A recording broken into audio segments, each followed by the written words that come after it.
ಇವತ್ತಿನ ದಿವಸ ಇಡೀ ನಾಡಿನಲ್ಲಿ ಯುಗಾದಿ ಹಬ್ಬವನ್ನು ಆಚರಿಸ್ತು ಬಂದಿದ್ದಾರೆ. ಈ ನಾಡಿನ ಎಲ್ಲಾ ಬಾಂಧವಗಳಿಗೆ ಯುಗಾದಿ ಹಬ್ಬದ ಶುಭಾಶಯನ್ನು ಕೋರುತ್ತೇನೆ. ಅದೇ ತರ ಸುಖವನ್ನು ಇಡೀ ವರ್ಷ ಒಳ್ಳೆಯದಾಗ್ಲಿ, ಸುಖವನ್ನು ಪಡೀಲಿ, ಶಾಂತಿಯುತವಾಗಿ ನಮ್ಮ ರಾಜ್ಯವನ್ನು ಮುಂದುವರಿಲಿ ಅಂತ ಹೇಳಿ ನಾವೆಲ್ಲರೂ ಭಾವಿಸ್ಕೊಂಡು ಹಬ್ಬದ ಶುಭಾಶಯನ್ನು ಕೋರುತ್ತೇನೆ.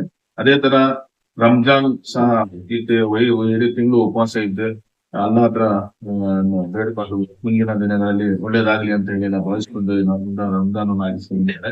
ಅದೇ ತರ ರಂಜಾನ್ ಹಬ್ಬ ಶುಭಾಶಯವನ್ನು ಕೋರುತ್ತಾ ಇಡೀ ವರ್ಷ ಒಳ್ಳೇದಾಗ್ಲಿ ಮತ್ತೆ ಶಾಂತಿಯುತವಾಗಿ ನಮ್ಮ ರಾಜ್ಯದ ಮುಂದುವರಿಲಿ ಅಂತ ಹೇಳಿ ನಾನು ಇವತ್ತು ಎಲ್ಲರಿಗೂ ರಂಜಾನ್ ಹಬ್ಬದ ಶುಭಾಶಯವನ್ನು ಕೋರುತ್ತೇನೆ.